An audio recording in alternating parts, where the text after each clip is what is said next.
If memory serves me right, in 2019, Hoka was the first to respond in the carbon plate wars with their Carbon Rocket. It was a 26mm stack height with a 1mm drop, but it had a super fun plate. It wasn't quite the marathon racer we were hoping for, but it showed potential. And over the next 5 years, Hoka would continue to iterate with 3 Carbon X's, 2 Rocket X's, and the first Cielo X1. However, after those 7 attempts, Hoka still didn't quite have a racing shoe that I thought belonged in that top tier of marathon racers. But this is the Cielo X1 2.0, and Hoka's finally got it right.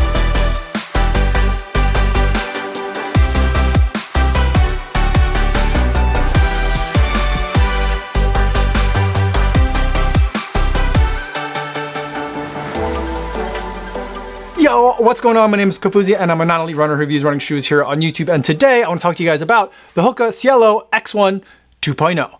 But before I give you my thoughts on this shoe, I do want to go over some disclosures. This is a pair of shoes that was sent to me for the purpose of review, so I didn't have to pay for these shoes. However, nobody's paying me to make this video or to include their brand in this video, and no one's going to get a chance to preview any of my footage or my thoughts before you guys get a chance to see this video on YouTube. So with that disclosure out of the way, let's talk about the Cielo X1 2.0, and let's start with the specs. And I have to start out with a little bit of controversy or maybe confusion on this one, because if you go to the Hoka website, they tell you that this is a sub 40mm stack height shoe, and they do specify that's for a US men's 8.5. But in the tech sheets that I received earlier before the shoe was up for sale, that indicates that the stack height in this shoe for a US men's 10, which is the size that Hoka used when they're reporting their weight, that shoe comes in at a stack height of 48mm in the heel with a 7mm drop, giving us 41mm of stack height in the forefoot. Now, I have a US men's size 9, I'm reference size, so I am not exactly sure what the stack height is on this one. I did reach out to my contacts to get confirmation as far as what the actual stack heights are, whether it's for a US men's 8.5, US men's 10. I'd love to get some information for US men's 9, but until I get that confirmation, I haven't heard anything back yet. I have to say that it's a little bit unclear what the stack height is on this shoe. Some outlets are reporting that this is a sub 40mm stack height shoe, but outlets like Fleet Feet are reporting that 48mm stack height in the heel. But regardless of what the stack height is, the midsole itself is made out of PEBA, and there is a winged carbon fiber plate, and you could see kind of the wings coming up along the cutout along the medial side of the shoe and over here just behind the outer portion of the pads of your foot on the lateral side.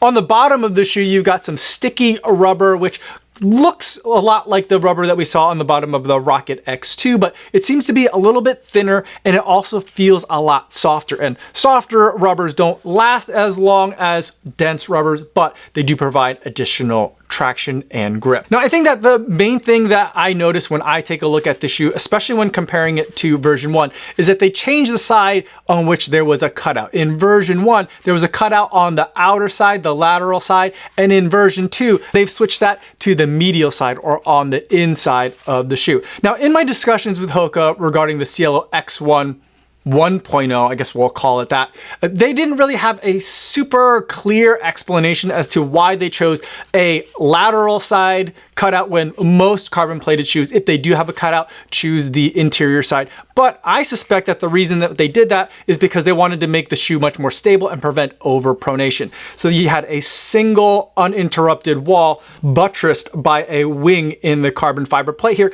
and that would prevent the shoe from caving in as your foot hit the ground. And a lot of the Hoka shoes lately, especially the X series shoes, all seem to be leaning more and more towards a slight stability, even in their performance category. And so I think that's why they had it over here. But I think what that also does is it makes it harder for the shoe to be able to bend properly. And if you can't really bend the shoe, you're not able to load the carbon fiber plate. And if you can't load that carbon fiber plate, you're not getting the spring that the carbon fiber plate can sometimes provide. Now, fast forward to this year, they've moved the cutout to the medial side of the shoe. And the reason that they cite for that this year is that it gives an uninterrupted crash side where you have the ability for when your shoe lands on the outer portion of the shoe and then rolls over, it's not going to over supinate to the outer lateral side, and they've even got the wing over there to kind of buttress this uninterrupted wall over here. And I think that the benefit of it, in my opinion, is that if you have the cutout on the medial side, it makes this shoe a little bit easier to bend as your foot crashes and rolls over into that next push off. And so this shoe should be a little bit easier to bend with the switch in the side that they've put on the cutout. Now, as we move to the upper, we've got a jacquard mesh, which is really breathable, a super thin tongue with just a little bit of an overlay at the top of the tongue. And there's not too much structure in the back of the heel. There's a little bit back here, but it's overall pretty floppy. And yes, they did change the laces to a different style of lace. As far as fit goes, I went with my usual running shoe size, and I felt like this shoe fit really well for me. Sometimes Hoka shoes, I have to go up half a size. I felt like my regular running shoe size was great. It's still a racing shoe, so it's still going to be tight in certain spots, but overall for a race shoe, I felt like it had a really good fit. Now, overall, in terms of weight, Hoka usually reports their weights for US men's size 10. I don't remember when they switched to start doing that, but I'm a reference size US men's size 9, and I weighed my shoes in at 7.4 ounces or 210 grams.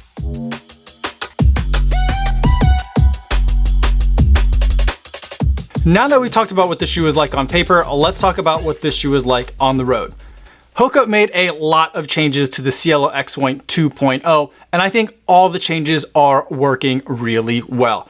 The shoe is fast, the shoe is soft, and I think that this new foam that they're using is one of the squishier formulations of PIBA that I've ever encountered. It feels to me like they've really changed the rocker position to be much earlier on the shoe compared to version 1. And so even though this shoe is really squishy, it rolls really well, and that carbon plate is working to prevent this foam from bottoming out so you can get moving into that next stride with a lot of efficiency. And overall, I feel like this shoe is just a very efficient shoe. For me, it feels like this shoe just loves marathon effort. It feels like it loves tempo work, but I also can pick up the pace in this really well. And again, that efficiency comes into play. So when I'm doing threshold repeat work or stuff that's in the half marathon to 10K race pace kind of level of work, I feel like the shoe is really working well for me and helps me get to those paces and stay there, because I feel like it's just a very smooth shoe that's very easy to get along with. Now, the one thing that I'll say is that this shoe is very soft, a lot softer than some of the shoes that I typically prefer to race in. And I feel like that's not necessarily a bad thing because of the way they work the softness of this foam in with the geometry of the rocker and also the position of the plate. The downside of using such a soft foam though is that I think that as you go faster, like 5K race pace, I feel like it starts to feel a little bit mushy. And practically speaking, most of the people watching this channel, this is gonna be a really great 5K racer for you, as well as a marathon racing option. But if you are the type of runner who's focusing on the 5K, if that's your specialty, this shoe might be a little bit too mushy for your preferences. But for me, I feel like this is a shoe that I can very comfortably take for races and distances from 5K all the way up to the marathon. And I think that it's going to be a really fun, exciting, soft, but also bouncy shoe to be able to run in. I didn't have any problem with the laces. I didn't have any problem with the laces last time either. And I felt like overall the fit was about what I would expect for a racing shoe in that top tier of marathon racers. I also do really appreciate the switch of the cutout from the lateral to the medial side. I feel like this does help the plate get a little bit more into the action when it comes to the gait cycle and what that plate is doing. Last year, I felt like the plate was doing a lot of stabilizing of this foam, but it really wasn't doing a lot of work. I felt like the foam was doing all the work. This year, I feel like the plate and the foam are working in tandem to provide a really fun, squishy, but also powerful experience.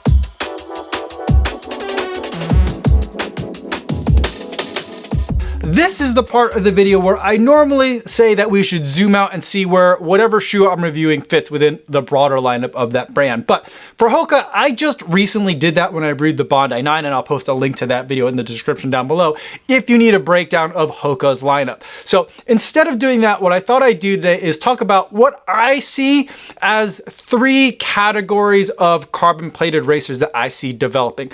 Every time I review a carbon plated race shoe or make a reel about a race shoe, the first thing that someone asks is this versus Alphafly. This versus Deviate Nitro Elite 3.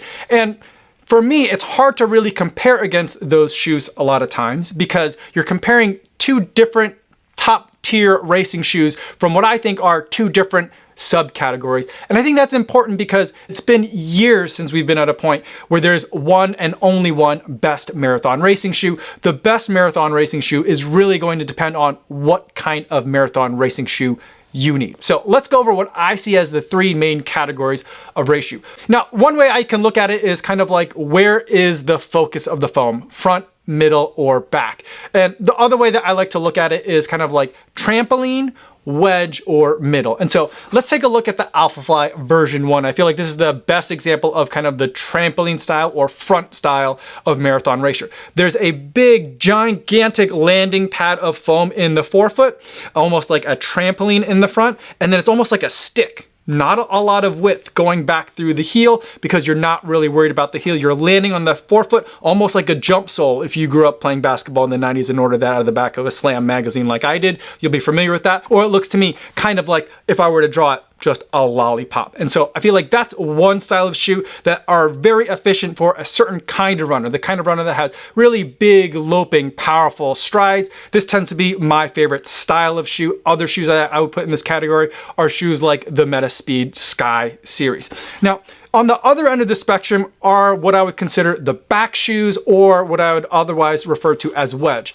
And whenever I wear a shoe that I consider a wedge, like the Vaporfly version 3, I feel like there's almost no foam underneath my forefoot. I know there's a lot of foam underneath my forefoot, but it feels like there's almost no foam underneath the forefoot, and all the foam is in a wedge from right at the top end of my arch all the way up to the back of my heel. And these kinds of shoes, I feel like, really emphasize high butt kick, quick turnover, and very rapid cadence of shoes. And so there's shoes like the Vaporfly 3, the Metaspeed Edge, or the Nitro Elite 3. I feel like those are all excellent examples of the wedge or back foam kinds of marathon racers.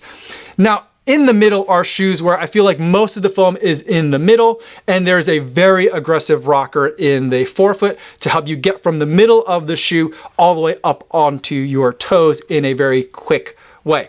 The Cielo X1 to me is a prime example of that middle foam kind of shoe. Another shoe that fits in this category is the Adios Pro Evo 1 or the Adios Pro 4 that has a lot of foam in the middle and a very aggressive rocker that tapers that foam in the forefoot. So if you are a pure forefoot striker, you might feel like there's not a ton of foam up here for you because most of it is right here in the middle of that shoe, and you're rolling forward from that middle strike position. And that's where I feel like the Cielo X1 fits in. So I feel like for a lot of people, you will have a very strong preference to one of these three types of racing shoes. And so when you ask, is this better than that? I'm probably going to say it will depend on what kind of racing shoe you like most, whether it's one that has more of a trampoline in the front, a wedge in the back, or balance in the middle of the shoe. But again, if I were to draw this, it wouldn't be like a straight flat zero drop kind of midsole. It would probably, in my mind, it feels like a lot of these shoes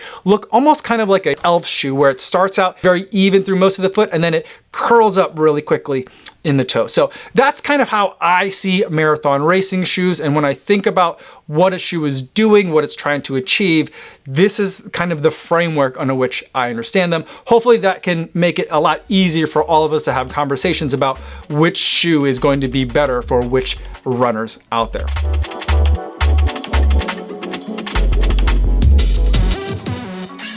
Now let's wrap up this video by going over the buying guide, and we'll also discuss some alternatives.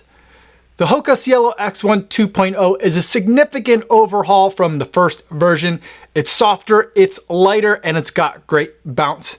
And all the changes elevate this shoe into the top tier of marathon racers. Now there is a version 1 available of this shoe, and you might be able to find it at a discount, but it is a significantly different shoe. And really, if you're looking for one of the best marathon racers on the market, I'm really going to recommend that you look to the Cielo X1 2.0.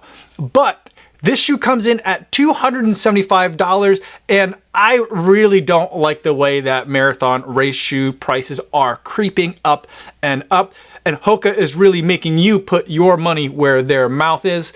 Let's see where that $275 price stacks up against the shoes that I think compete against the Cielo X1 2.0. The first shoe that I think we should take a look at comes from Adidas, and this is one of my favorite marathon racing shoes that I've encountered in the last year. This is the Adidas Adios Pro version 4. I feel like these two shoes have very similar geometries. There's differences in terms of what the stack heights feel like, and there's differences in terms of how soft or responsive the two foams are. I feel like the Adios Pro 4 is more responsive and is a little bit more pop and spring to every stride, but the geometries of these two shoes feel very similar to me, and I feel like these are two shoes that probably should be considered at the same time.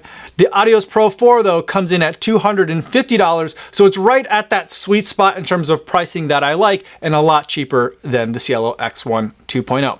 And then the second shoe that I think we should also take a look at comes from Saucony, and that's the Endorphin Elite version 2. Now, I haven't put out my full review on this shoe yet. I don't have enough miles in it to really put that video out yet, but I felt like what I've experienced in it so far is enough for me to mention it here as an alternative to the Cielo X1 2.0, and that's because I feel like these foams are very similar. I don't think that they're the exact same formulations of foam. I think that the Saucony is even softer, even mushier still than what we're getting in the Cielo X1 2.0. But I feel like these two shoes are on that further end of the softness spectrum. And both of these shoes really seem to be focusing on set it and forget it type of racing efficiency. And so you get these shoes on and you start moving at marathon effort and you just roll with it, and it's really comfortable to be able to run at those marathon efforts. Now, the differences between these shoes is that the Saucony is a lot wider of a footprint, probably because it's a softer material underfoot, and also the geometries are substantially different. I feel like the Endorphin Elite 2 puts a lot more underneath your foot here, so the rocker doesn't start nearly as early, and you have more foam under that forefoot if your preferences lie more towards that trampoline type of style of marathon racer. This has more of that geometry that will suit you. And the Saucony Endorphin Elite 2 comes in at the same price as the Cielo X1 2.0 at that $275. So you might say, maybe the Hoka's priced correctly. I would probably say that both of these shoes are a little bit too expensive. So those are my thoughts on the Cielo X1 2.0. Really exciting to see such a successful update from Hoka. If you have any more questions about this shoe or any of the shoes that I talked about today, feel free to put them in the comments down below, or better yet, stop by the live stream that I do Mondays and Thursdays over on the Kofuzi Run Club channel. I'd love to talk to you guys over there in the chat. That's all I have for today, everybody. Thanks so much for making it all the way to the end of this video. Hopefully you guys are staying safe out there on your runs, and I will see you in the next one. Yo, what's going on?